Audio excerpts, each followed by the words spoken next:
Sir நீங்கள் ஒன்று சொன்னீங்களே, அதில் எங்களுக்கு டவுட்ஸ் இருக்குது. அந்த டவுட்ஸை நீங்கள் கிளாரிஃபை பண்ணுவீங்கன்னு நான் அங்கே நம்புகிறோம். அதனால் நீங்கள் கரெக்டாக சொல்லிடுங்க சார். இந்த டிப்ளமசிலாம் வேணாம் சார். நாகரிகம் கருதி இந்த அரசியல் நாகரிகத்திற்காக நாங்கள் இப்படிலாம் பேசுகிறோம் அப்படிலாம் வேணாம் சார். ஓப்பனாகவே சொல்லுங்கள், ஆசையாக இருக்குது கேட்குறக்கு அப்படின்னு சொன்னால் அவர் ஆஹா வாயை கிளறாங்களே, நம்ம பொறுப்புக்கு வேறு வாய் திறந்து பேசக்கூடாது, என்ன பண்ணலாம் அப்படின்ற யோசனையிலேயே பதில் சொல்லி எஸ்கேப் ஆயிருக்கார் ஒருவர். யார் அவர்? தமிழ்நாடு பாஜக தலைவர் நயினார் நாகேந்திரன் அவர் தான். நயினார் நாகேந்திரன் அவர்கள்ட்ட ஒன்றும் இல்லை, ரொம்ப சிம்பிளான விஷயந்தான். அவர் ஃபஸ்ட்டு இது கூட்டணியை பற்றிலாம் பேசிகிட்டு இருக்கார். பாஜகவுடனான கூட்டணி பற்றி பேசிகிட்டு இருக்காரு. எங்கள் கூட்டணி வந்து ஸ்ட்ராங்காக இருக்குது, இன்னும் நிறைய பேர் வந்து இந்த கூட்டணியில் இணைய போகிறாங்க அப்படின்னு பேசுகிறார். அப்போ நம்ம ஆளுங்களுக்கு ஒரு டவுட் வந்துருச்சு, இணைய போகிறாங்கன்னா என்ன சார்?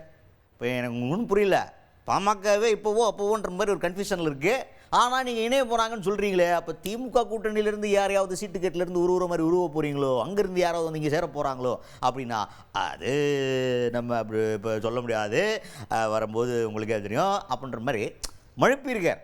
ஓப்பனாக சொல்ல முடியும். ஆமாங்க, அங்கே 2 பேர் இருக்காங்க, நம்மக்கிட்ட பேசிக்கிட்டு தான் இருக்காங்க, டீலிங் போய்கிட்டு இருக்கு, நம்ம பேச்சுவார்த்தை உங்களுக்கு தான் தெரியுமில்ல பாஜக எப்படின்னு சுமூகமான பேச்சுவார்த்தை நடத்தி ஒற்றுமையை பாதுகாக்கிறதுக்காக பாடுபடும் இயக்கம் அப்படி இயங்கிக்கிட்டு இருக்கோம் அப்படின்னு சொல்ல முடியாதுல்ல. அதனால் அந்த இடத்துல டிப்ளமசி கருதி யாருன்றதை சொல்லாமல் வர்றதுக்கான வாய்ப்பு இருக்குது, நீங்கள் பார்க்க தான் போறீங்க அப்படின்னு ஒரு சஸ்பென்ஸை வச்சு பேசியிருக்காரு நயினார் நாகேந்திரன் அவர்கள்.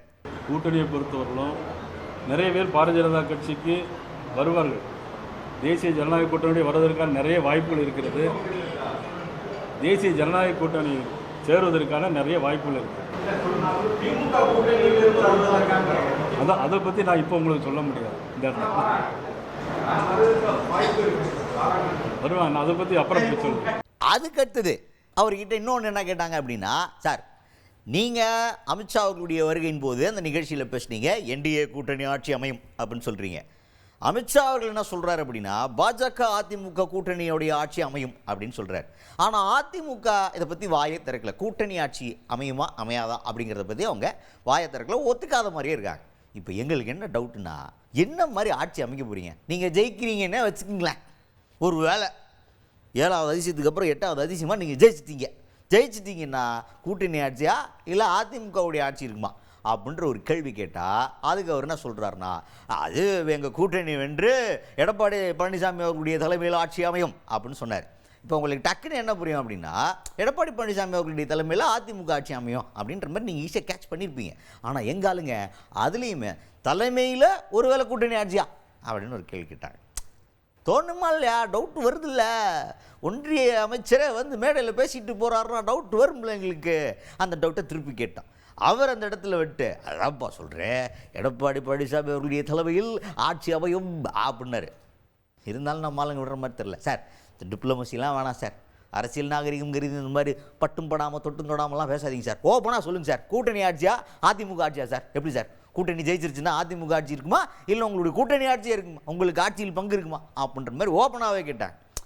கடைசியாக என்ன சொன்னார்னா, அதை நம்ம இப்போ பேச வேணாமே, அதெல்லாம் அப்புறமா முடிவு பண்ணிக்கலாம்ல, இப்போவே பேசி ஏன் குடும்பத்துக்குள்ளேயே குண்டை போட்டு பொறி கடிக்க அப்படின்ற லெவலுக்கு பதறி இருக்காரு நயினார் நாகேந்திரன் அவர்கள்.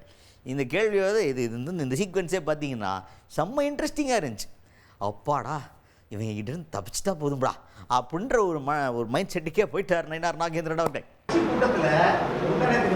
நீங்களும் சரி அமித்ஷாவும் சரி, நீங்கள் வந்து என்டிஏ கூட்டணி ஆட்சின்னு சொல்லிட்டீங்க, அமித்ஷா அதிமுக பிஜேபி கூட்டணி ஆட்சின்னு சொல்லிட்டாங்க, நீங்கள் கட்சி கூட்டத்தை சொல்லிட்டீங்க. ஆனால் அதிமுக இதை ஏற்கிட்ட மாதிரி தெரியும். இப்போ நீங்கள் தெளிவாக, அதாவது டிப்ளமசி இல்லாமல், உங்கள் யூஸ்வல் டிப்ளமசி இல்லாமல் தெளிவாக இங்கே வரப்போகிறது உங்கள் ஆட்சி வந்தால் கூட்டணி ஆட்சி அமையுமா அல்லது அதிமுக தலைமை ஆட்சி? அதாவது எங்களுடைய கூட்டணி கட்சியினுடைய ஆட்சி. நீங்கள் என்டிஏ ஆட்சி, நீங்கள் தேசிய ஜனநாயக முன்னணி கூட்டணி ஆட்சி, கட்சியெல்லாம் சேர்ந்து நாங்கள் வெற்றி பெறுவோம். அதிமுகவில் அவங்க இபிஎஸ் உடைய தலைமையில் கூட்டணி ஆட்சி கிடையாது, இபிஎஸ் தலைமையில் அமையும். இபிஎஸ் கூட்டணி ஆட்சி கிடையாது. அதுப்பா பேசிக்கலாமே. இப்போ என்ன கூட்டணியின் ஆட்சி, கூட்டணி கட்சியினுடைய ஆட்சி, அதுக்கு மேலே நீங்கள் வேண்டியதில்லை.